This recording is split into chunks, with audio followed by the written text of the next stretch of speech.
I went to Cuba first in 1958. In fact, this is something of an anniversary for me also. The 2nd of December, Castro returned to Cuba from Mexico to begin his guerrilla war against the Batista regime. I had just come up from Mexico also, where I'd been going to school, looking for a job in Washington.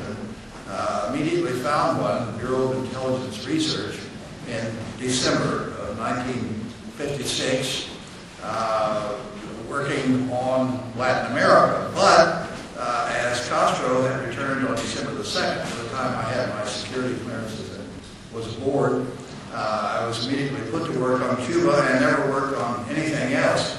So I've been working on Cuba now for 50 years. As soon as I came in the Foreign Service, I'm not 80 yet, but well, on the way. I came to the Foreign Service a few months after, well, 14 months after, and was immediately transferred to Cuba, arriving there in July of 1958 in the midst of the Civil War, and was there until we broke relations in January of 1961. Determined that I would be with the first group of American diplomats back in, and indeed I was. 16 years later, it took me all sorts of buttons to push. I had spent 6 years, well, I had to, I enjoyed it, and it's profitable, interesting. 6 years in Soviet affairs, including years in Moscow, because I was told when we reopened the post in Cuba, we want someone who has experience in Soviet affairs, understands the new system under which Cuba is ruled. So I learned Russian, learned about Soviet affairs as the price of going back to Cuba. But at least it worked. And in 1977, with the opening, the Carter administration's opening in Cuba, I was with the first group of American diplomats back in, and then 2 years later, in 1979, I went down as chief of mission at the U.S. interest section in Cuba. We have a great sense of loss, tragedy almost, in that we had reached an agreement with the Cubans in 1980, the end of 1980. They were going to close down Mariel, the sea lift to the United States, and we would have taken that as the first step in a process, a negotiating process to go step by step to address all the major conflicts of interest, disagreements between the two countries, with the overall objective of moving toward normalization. But of course that was dependent upon Carter being reelected. Carter, as we all know, was not reelected. Ronald Reagan was, and rather than moving to a negotiating process, Cuba became the evilest part of the evil empire in the Reagan view of things.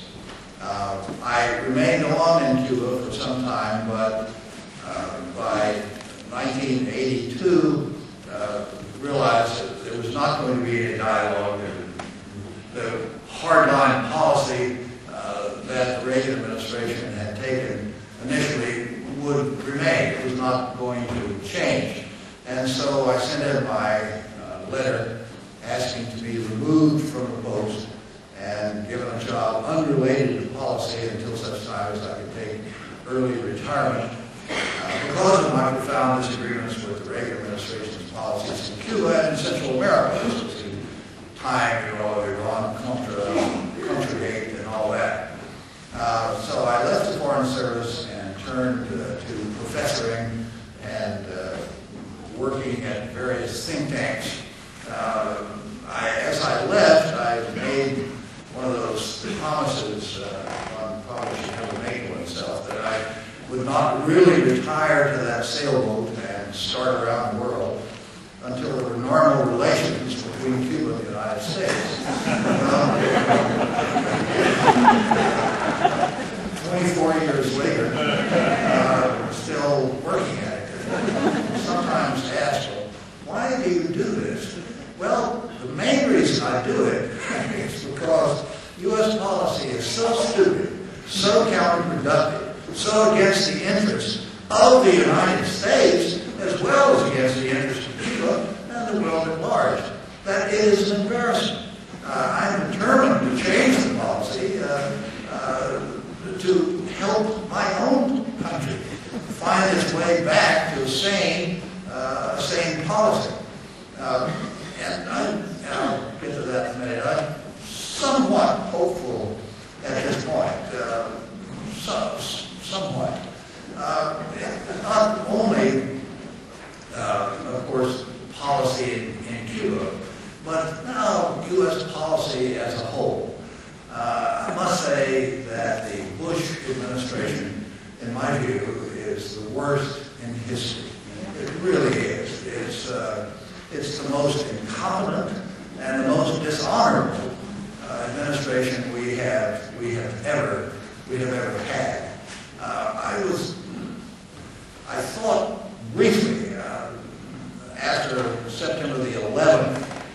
You remember there was this outpouring of support for, solidarity with the United States in the wake of those terrorist attacks, including from Cuba. The Cuban government immediately indicated they would leave its airspace open to any American planes caught in the air when we closed ours. Expressed its solidarity with the American people, its willingness to work with the United States against terrorism and to sign bilateral agreements with us to that effect.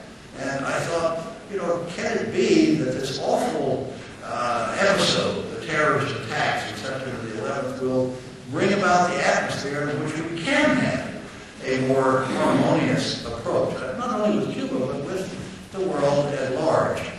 But no, that was not to be. Now, reflecting back on that moment in history, when the world, in effect, was with us, to this, the standing of the United States in the world has never been so low.